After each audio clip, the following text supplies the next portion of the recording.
This holiday season is challenging for many of us, but family caregivers may be having an especially difficult time. Hi, I'm Amy Goyer, AARP's family and caregiving expert. Being a family caregiver can be demanding, and unfortunately, the coronavirus pandemic has limited many support systems for caregivers. Respite and home healthcare services are more scarce than usual, and social distancing has limited our contact with family and friends. Without additional support or social connections, caregivers may be overwhelmed with feelings of stress and isolation, leading to severe depression. To help, here are 4 ways caregivers can maintain their mental health. First and foremost, take care of your own physical health. Make sure you're getting enough sleep, eating balanced meals, and staying active. Try to incorporate some exercise into your daily routine, whether it's a short walk or some simple stretches. Stay connected with family and friends. Having a social outlet is important for caregivers, so set up a weekly phone or video call with friends and family, something you can look forward to. And be sure to schedule a virtual get-together for the holidays. Remember to cut yourself some slack. You may have had a strict routine in the past that you've been unable to maintain during the pandemic. You might feel like you've lost control. It's important to remember that things are different now, so be forgiving with yourself. And don't be afraid to ask for help. Talk to family and friends about how you're feeling or contact a professional. There are several helplines you can call, and Medicare and many private insurers have expanded their coverage to include teletherapy. If you know someone who is a caregiver, check in on them. And if you're a caregiver, now is the time to reach out for support. Remember, you cannot properly care for a loved one if you don't first take care of yourself.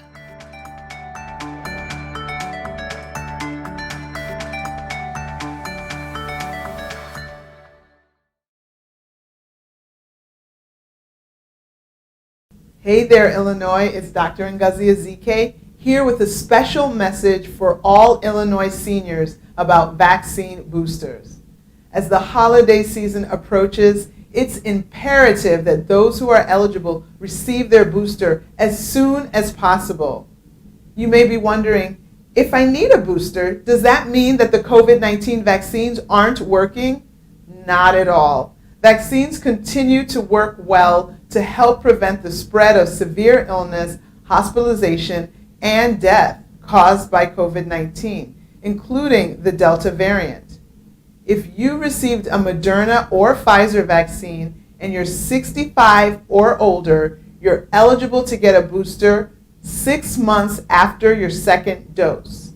If you received a Johnson & Johnson vaccine and you're 65 or older, you can receive a booster shot 2 months after your initial dose.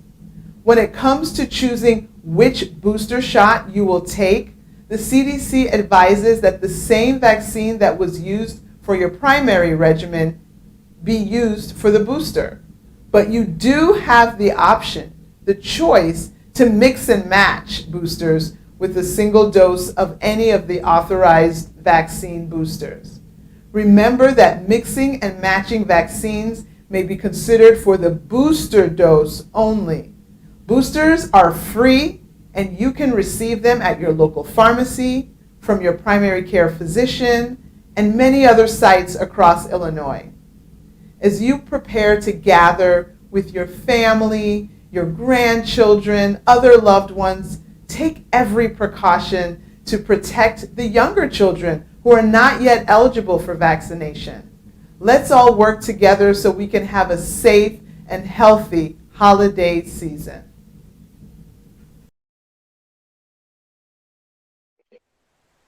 Hey, welcome back to the Cookery for day 2. I'm Chef Joe. With me here is Chef Amanda. What are we making today for? Oh my gosh, day 2 has us working with butternut squash, my absolute favorite squash, which we're going to stuff into a mushroom. So a little bit different of a spin on a holiday stuffed mushroom that really embraces the season of fall. We're going to make a dill Havarti and pecan quesadilla. And what's our third recipe? Oh, we need something to dip that quesadilla in. So rather than going with a traditional salsa, which is only good in the summer, we're going to make a pear preserve jam. Yum. Yeah. Yum. So, again, we've got a lot of great things here that can be made for a nice stick-to-the-rib kind of lunch that you can share with a loved one at home, or maybe out on the go. Take a nice little picnic lunch along with you with these things inside, or even a nice little jar of the pear jam, which is going to be great for the holiday season. So without further ado, I think Joe's going to show you how to break down this squash. Let's get started. So we have our butternut squash here. Now our recipe is needing 6 ounces of butternut squash. So our whole one here is going to be a lot more than that. So a couple tips when we're not working with it. We're going to use this bottom bulb part. It has all the seeds, so I'll show you guys how we break that down. But I'm not going to need this top half of our squash, and this is all good fruit to eat inside. So there's no seeds. You don't have to clean anything with the top. Just peel it and break it down. If you know that you don't have to use your whole squash, though, I recommend leaving this peel on until you're going to use it. Especially if you're keeping it whole, it won't be any harder to peel after you cut it in half there. That way, it's just going to stop the air from getting onto the actual flesh of the squash. Keeps it a little more protected if we still have that peel on. But now we're going to get to it and start peeling. Butternut squash is going to be one of the harder things you peel, so you really just got to give it a little bit of a oomph with your peeler. But then, like I said, I'm just going to do half of it. So I'm starting at about the halfway point and just peeling across. Now, if you were going to use the whole squash, you could just pop that baby in the microwave. Oh, yeah. It'll soften it up a little bit and make it a little bit easier to peel. So I guess if you're making for your holiday family meal, maybe double this recipe. Yep. Double the amount of mushrooms, and then you're going to use up all of your squash. Or use it for another application. And when you microwave it like that, it's not going to actually cook the flesh of the squash very much at all. So the rest of the recipe, you won't have to alter at all. You'll just do that to help make your peeling process a little bit easier. Absolutely. Then we'll go through, clear my board of all our little peels here. The peels are compostable. Not a whole lot else you'll do with them, though, so if you don't have a compost, you can just toss these in the garbage. You know what I really love about squash, like butternut squash, even if it's not perfectly ripe, it gets cooked in any application, so it's going to ripen it as it cooks and bring that kind of squashy, sweet flavor that we love to like. Another use we do pumpkin chilies here a lot. We are in Morton, so it's the pumpkin capital of the world. Woohoo! And butternut squash is a great thing if you don't have a whole pumpkin that you're working with, and you're just going to use canned pumpkin like we're using in a soup later on in the week. But you can add in diced butternut squash. It has a really similar flavor to pumpkin, and it's something where you can have bits that you can still bite in and chew and feel substantial with your soup, even if you're only using that pureed pumpkin. Now we're going to go in, and this bulb right here at the bottom is going to have all of our seeds. So I'm just taking a spoon and peeling it around, getting all those out. Now you can save your seeds if you want. If you guys like pepitas, pepitas are just pumpkin seeds. Squash seeds work the exact same way. So I'm just cleaning them out. Chef Amanda here behind me is grabbing a tray where we already have some pumpkin seeds that we did the exact same thing to. All you do is after you get them out, they have all this fiber and guts attached to them, like when you're carving pumpkins. Exact same thing. You'll want to just take them, put them in a strainer, and put it under some running water. That water is going to pop all those seeds out for you, and then you can let them dry for a few days. You can season them up, a little bit of oil, salt, pepper, maybe some other funky spices if you're feeling fun, and then stick them in the oven just to get toasted. For today, we're just going to cut. We already have something today. Yep. And then I'm going to break it down. So, any kind of vegetable we're going to break down into a dice, I want to get some planks out of it first. Butternut squash is round, though, so our key is we want a flat surface so it's not rolling around for us. First thing I'm going to do, just take an end off. That makes a really flat, level surface for me, so I can set it down, go down into my planks, and then cut it into a dice. Now, we're just sauteing these up in a pan until they get nice and soft, and then we're going to mash them. So we just want them basically the same size so they cook the same speed, but they don't need to be uniform for our eyes' sake. We're not going to see them as whole pieces, so if they're a little bit misshapen, that's totally fine. Which is a great use to use the bottom part of a butternut squash for because they do have the funky shapes. It's going to be kind of hard to get them all perfectly uniform. But I'm going to break these down, get them going in our pan. Chef Amanda is going to start working on some pear jam for us so we can see that. This is your pan and your olive oil for your squash to go right into, Joe. Perfect. Thank you very much. We're going to go ahead and heat the pan up a little bit for them. That way we get that delicious caramelization on our vegetables as soon as it hits the pan. All right. I'm also going to start the pear preserves because they both take a little bit of time to cook, so we may as well get the fruits in there, get them softening, and get them working our way through the recipe. So this just starts with 4 pears, which I have already peeled 3 of them, and I'm working through my 3rd one. I do like to remove the pears when I do an apple butter or pear jam, just so that they don't separate and they're kind of awkward floating around in there.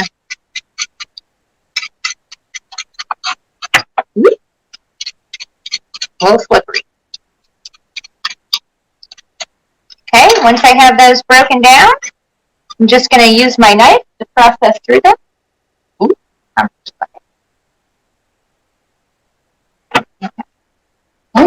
Remember that situation.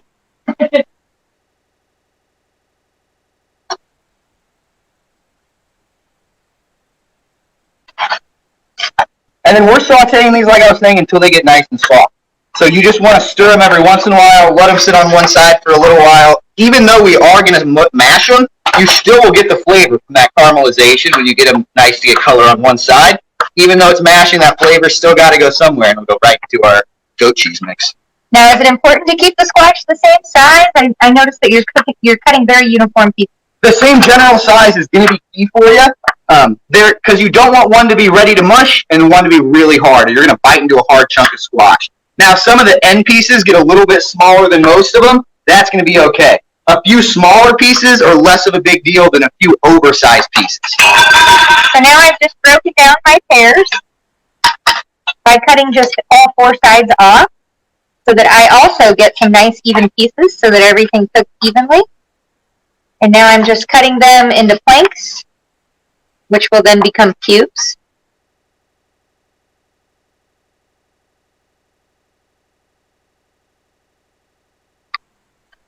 And then these are going to go into my little sauce pot, and they're just going to cook with some sugar and some water.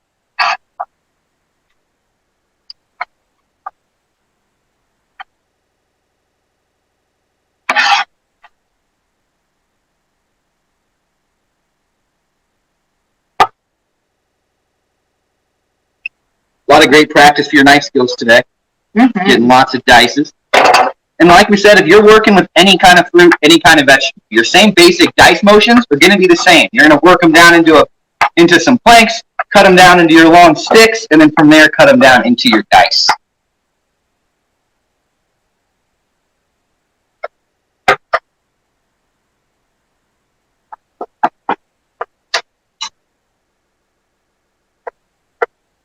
Now that I have my butternut squash in my pan, I'm going to get my other ingredients that are going in there ready. So I have my butter all ready to go. I have my wine all ready to go. And then I have my sage and my chives. So sage, we like to get as much sage as possible. And I'm going to pick the leaves off here. Now, whenever you're doing something with a big leaf shape, the easiest way to get it down to a size is do a chiffonade cut first. Chiffonade is just a really fancy way of saying large, long ribbons. And so I'm going to take my leaves and layer them together here. Now, you'll do this traditionally with basil. You'll do it with spinach a lot. You'll do it with mint. For sage, it's not really as common because you have narrower leaves, but it is still the most convenient way to get all of these cut at the same time. That smells awesome. It makes does. me want Thanksgiving. And I haven't even started cutting it yet. Oh, I'm going to roll it up just kind of as much as I can here. Run my knife through, and just do nice thin cuts. Meanwhile, I just finished dicing up my pears, and I now have them into my little sauce pot with the sugar. And I'm going to add in my half cup of water. A cup of sugar, half cup of water, 4 pears. I think you could use any pear here. We're just using a traditional Bartlett, but Asian pears are delicious. You could use that here. Red pears. Whoop. The squash do love to jump out of the pan, don't they? They sure do. I'd want to jump out of the pan if I was in there too, though, so I can't blame them. Butternut squash is my favorite squash to work with, for sure. It's so versatile. It really is. Here, we do a lot of classes, and we put it in every class from Mexican to Italian. It's great inside of a pasta. It's great with black beans and spiced up with a little bit of cumin. And it's very good for you. It's vitamin A is the vitamin you're going to get out of most of your orange veggies, your carrots, your sweet potatoes, your butternut squash.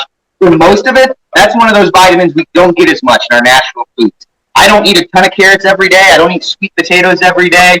Butternut squash, though, we're starting to eat more of. It's a great way to keep your vitamins up. And your night vision good. Mm-hmm. Getting some caramelization on some of these sides of squash, exactly what we want. My pears also require a little bit of lemon juice, so I have a fresh lemon, which I have just washed the outside of. I'm giving it a good roll on my cutting board to where I can feel the juices kind of softening inside. Ooh, you know what? We should take the zest too. That's a good call there.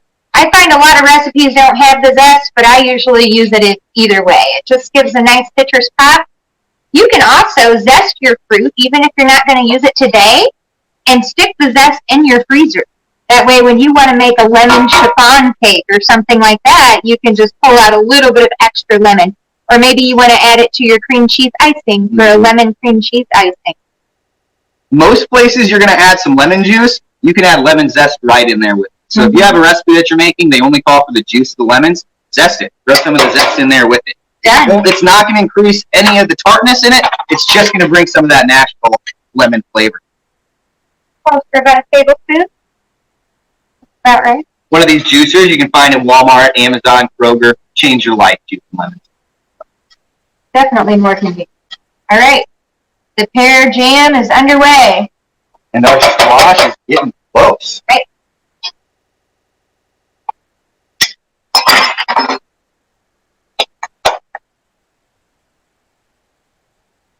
All right. That looks delicious. Sure does. So we're going to go ahead and go in. I'm going to throw in my butter into here. Once that gets all melty, we are going to add in our white wine and our herbs. That's going to get it to a point where our butternut squash is cooked enough where I can go in and mash it. We're going to toss it over our goat cheese here with our salt and pepper already thrown in with the goat cheese. Mix it all up together.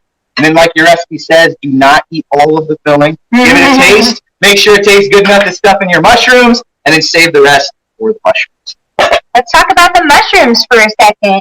I bought some button mushrooms, and I also bought some cremini mushrooms, just because I think it's fun to have a variety of different kinds of mushrooms to test. I like the different colors as well. It seems more inviting to me. We're not going to wash our mushrooms. We just like to use a technique here where we simply get a damp towel, wash off any of the dirt that might be residing on the mushroom cap, and then we're just going to wiggle out that stem. We do like to save these here and make like a mushroom stock out of it or a veggie broth, especially it's soup season, so we're definitely going to use that. I got a little of my stem stuck down in there, so I'm just going to use my knife to get it out. And then I have just a 9x13 glass pan here that we're going to bake the mushrooms in. And I just put a little butter in the bottom. That could be olive oil. That could be any kind of oil that you want, really, or fat to go in the bottom. Just a little bit. Ooh, Joe, what do you got going on? So that butter you guys just heard, that was our white wine going into our butternut squash here. So that's our deglazing liquid, right? Okay. So this wine was alcoholic, but it does not have to be alcoholic, and it's still going to be a deglazing liquor for you. So anything that I'm going to use to deglaze those brown stuck-on bits, the fond, like we learned yesterday, that's going to be my deglazing liquor. So even if I use water instead, that water is still the deglazing liquor. So our goal here is to use that liquor to heat up all the brown bits on the bottom of the pan. Yep. And then what's great about the white wine is most of that's going to evaporate off. Alcohol evaporates really fast, and there's not all that much liquid left in it. So we're not adding any extra liquid into this butternut squash. We're just adding the white wine flavor and taking off all those bits off the bottom to add those in. Once the wine is mostly evaporated off, I'm going to wash, give it one last toss around, and then it's going in there with my goat cheese. Now we're using a really traditional Thanksgiving and holiday herb with the sage, but let's say we didn't have that on hand. Rosemary would be delightful in here. Parsley would be great in here. So any of those really French-type herbs, I think, are going to fit well that are good for the fall season here.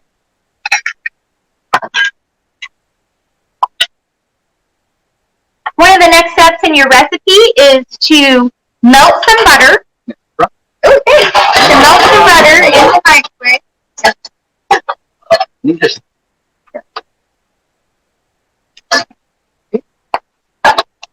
Here we go.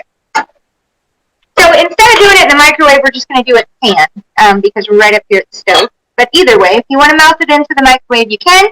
Then mix in your breadcrumbs, toss those around, and this is going to become that crunchy breading for the top of our mushrooms. What am I thinking of right now? Rice Krispie treats, apparently. I mean, toasted breadcrumbs on the top of a marshmallow would also taste good, but it's going to be better on this mushroom. I think we better stick with that.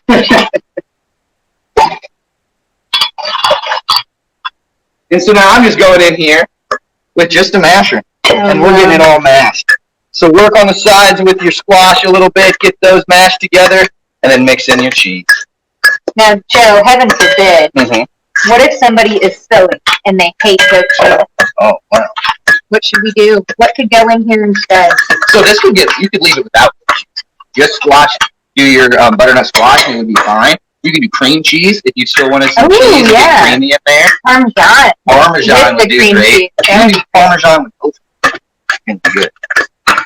And then here we go. And now some of those little pieces of squash, if they're still got a little bit of shape to them, I'm not super concerned going in here and making it smooth. They're not hard, they're not undercooked, they just still have a little bit of that shape. So we'll be able to feel it when we go in to chew, give our mouths something else to feel instead of just the smooth. A little texture. A little contrast in there. Yeah, Make it a lot better for you. Our pears are coming along nicely, they're boiling. I am doing it without the lid on, that way I can keep an eye on it and nothing bubbles over or caramelizes in there. I can see them starting to get a little bit of color to them. Our butter has now melted. I'm going to just pop in our breadcrumbs real quick. Kind of roll them all around.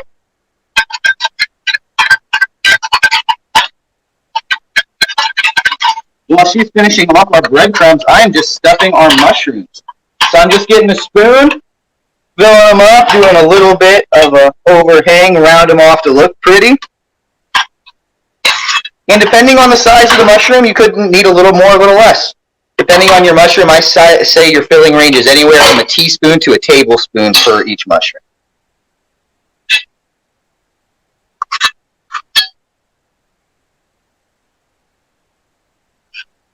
Oh, those look amazing. And I'm just going to come in with the buttered breadcrumbs. Put a little bit on top. If you're exercising a gluten-free diet, no biggie. Get some gluten-free bread, toast it out, make your own breadcrumbs. But you can even find the gluten-free panko at Kroger's now. Which is really good. You can barely tell the difference from regular panko.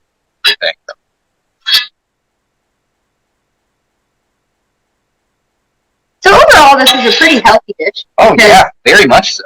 Goat cheese, they say, is healthier than traditional cow's milk cheese. So we're cutting some calories there. Even mushrooms are very good. Even the unhealthy parts of this are still pretty healthy. Yeah. Havarti isn't a terrible cheese for you. Very low fat. And like we said, it's mostly butternut squash. So the mushrooms are very healthy. I mean, traditionally, we'd put cream cheese and bacon in these. Oh, yeah. And they're amazing. They are amazing. But it's nice to have something a little different than sausage. Especially for the fall season. Yeah. Cream cheese and bacon is a summer thing for me. I always think of cookouts and picnics. When you start going any kind of squash, I think fall going into winter. I agree. Which is great because I've just been made aware that it's supposed to snow tonight. So I'm glad we're getting some squash into it before it starts. For sure. So pull your herbs inside tonight, folks. And all of the plants that are worth keeping until the next season. These look dynamite. I'm so excited. Mm-hmm. Me too. Not sure what you guys are going to eat for lunch, but I'm going to eat this pan of mushrooms. I'd be impressed if you could put away like 24 mushrooms. Oh, you know me. I could totally. I know you do it just to prove me. I'd enjoy it too. Certainly. The last 6 mushrooms or so, maybe not as much.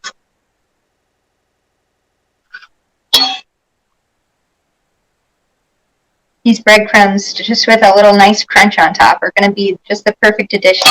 You could even do a little dust of Parmesan cheese right over the top of these if you wanted. That would be really. And you can do them in the microwave, like she was saying. It's absolutely going to do the same job for you. But doing them in the pan for a little bit first, you're just already starting to get those breadcrumbs crisped up. Mm-hmm. It's going to make them that much crispier for our end game.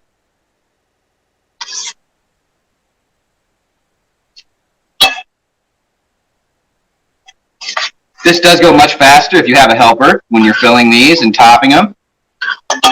But it's definitely worth it. Even if you're doing them by yourself and have to fill and top them all, try one mushroom and it's going to be worth it. Here's your last one. I'm going to stir my pears. Thank you much. Ooh, this is looking pretty good. The pears are almost soft, but we're not quite there yet. We want them to be pretty soft, like if you were poking a potato.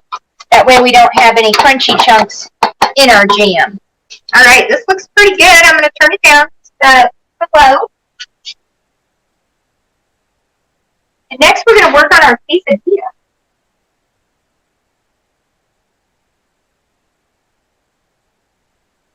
I think we'll be just fine to use the same exact pan that we did our butternut squash in. It's already got a lot of nice oil going on in it, so I think we can use that and even skip the butter or whatever you would want to grill your quesadilla with. Layers of flavor. I have some dough Havarti cheese here. I think this particular block came from Aldi's, but I know you can get it at Kroger's as well. I think most places that sell a Havarti, usually they have a dill version because it's very popular to have Havarti be dill flavored. There is, of course, also regular flavor if you're not into the dill, but I like that little fresh herb pop that's going to be inside of this quesadilla. So, pecans toasting first, Joe? So I just have a little, this is a wok, just a non-stick little pan. You can use any kind of pan you have at home and it's going to do the same job. You can even do them in the oven. You set your oven to about 400 degrees, put them on a sheet pan, stick them in there. You want to check them every 3 or 4 minutes or so. If you're only doing a half a cup of pecans like our recipe calls for, it's going to go pretty quick and they can get burnt for you pretty fast. But if we're just doing it on a pan, we're going to get it to about medium-high heat and we're going to toss them in here. You don't have to worry about letting the pan get super hot like you do with meat. If gentle warming up is going to be totally fine. After it starts to get hotter, though, I'm going to stir around these nuts pretty consistently. They burn pretty fast, and we just want them toasted. Your nose is actually going to be the best tool for you to tell when they're done. Nuts, when they get toasted, are going to start smelling really nutty and toasty and warm. It's going to smell like those nut carts that you see at the mall with all the toasted candy pecans. Exactly like that. No, you can't. That's how they know how to get you. There's a little fan in the back just blowing all the smells to you. Now, we have whole pecans, so are we going to give them a little rough chopping? Oh, yeah. Yep. Okay. So the reason I'm not chopping them first is when you start to chop your nuts, you're not going to get them super uniform. You're going to have some size, about a quarter of a nut, you're going to have some really small pieces. If I toasted them after they were already broken apart, some of them are going to get really toasty and done before the other ones are toasted at all. And then you'll have some pieces when we're finished that are a little burnt, and you don't want anybody to get one of those burnt tastes. So while they're all as full as they can be, I'm going to give them a toast, then I'll take them out, give them a rough chop, and they're ready to go into our quesadilla. If you got one of the bags of pecans that is already chopped, no worries. They're usually pretty consistently chopped. So you can still grab those, toast them off. Just keep in mind, if they're chopped beforehand, they are going to take a lot less time to finish off toast. I'm over here. I've got a stick blender, or an immersion blender, some might call it. And these are great. Just kind of unhook at the base. And they're awesome because you can puree any soup or item right there within the pan as long as you have a metal pan. I'm going to test my pears, make sure they're nice and soft. Sometimes the best way to know is to just eat one. So I'm going to find the biggest one, wrap it in my mouth. It's looking pretty good. Very hot. Yep. Very good. So, really bright, really lemony, and then the pear flavor just comes through. This is one fruit that I think really benefits from cooking it. And the pear is in comparison to eating it raw. While they are delicious raw, they have to be perfectly in season to be good and edible in a raw state. This is just delicious. So now I'm just going to blend up just slightly.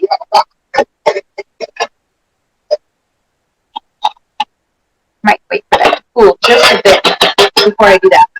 What do we got going on over here? Our pecans are finished up. And I've got our cheese all grated. Ooh, those look great. Turning off, and they're just getting the rough chop. Okay. Like I said, pecans kind of want to fly everywhere. The only way I kind of find to stop that is to go slow and keep my hand in front, just kind of as a guard. So if they fly off, they're only going to hit my hands.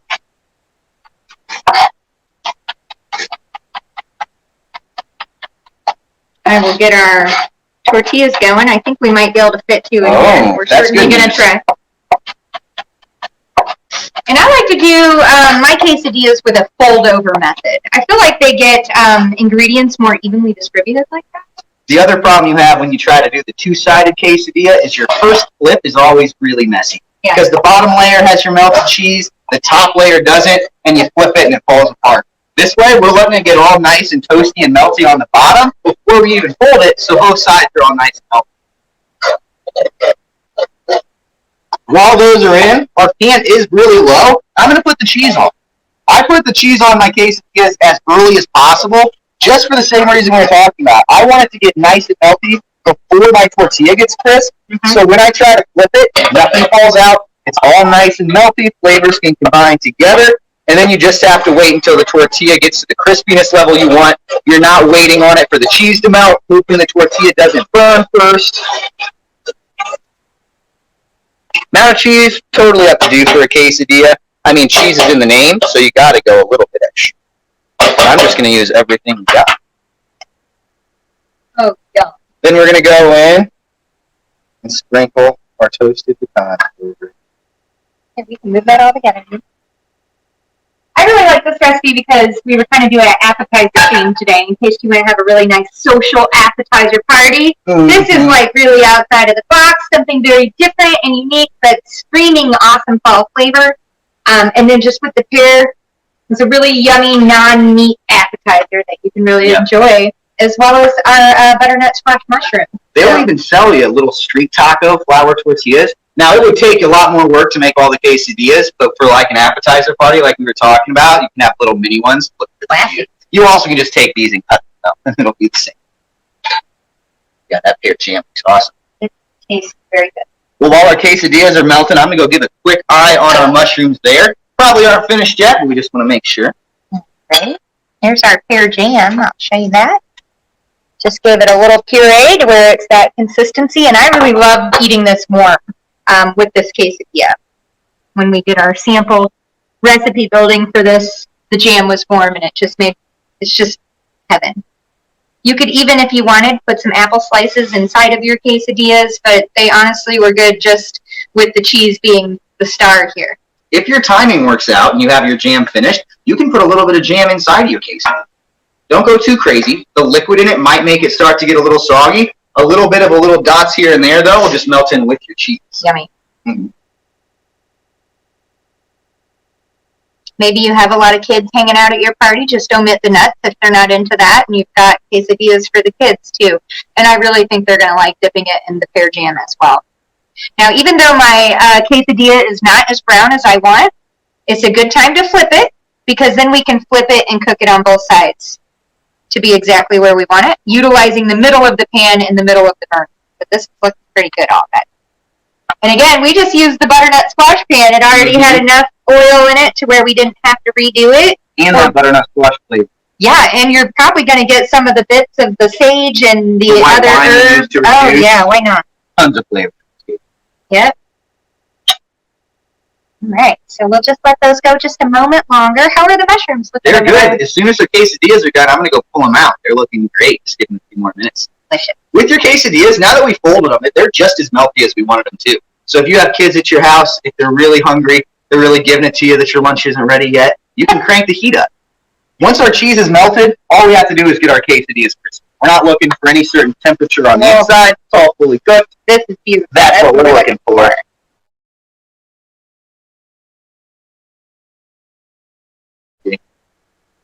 Party. I know I already said that. If some of that cheese starts melting out, you don't even have to worry about it. It makes like a crispy cheese crust on the outside. Best part of it. Oh, yeah. I'd fight for that. Sometimes I just put extra on the edges and squish it out.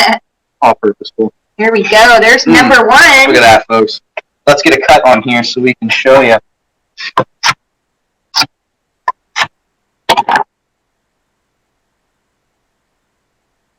Quesadilla action. Oh, so cheesy. It's dripping on me.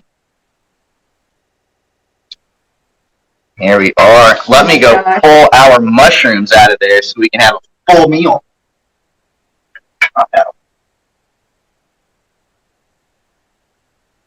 I love non-traditional. That is not something you'd see every day in a quesadilla, and I think it makes it more fun. These, to me, are the best pieces where you get that edge and you can pick it up and eat it like a taco. Those are my faves.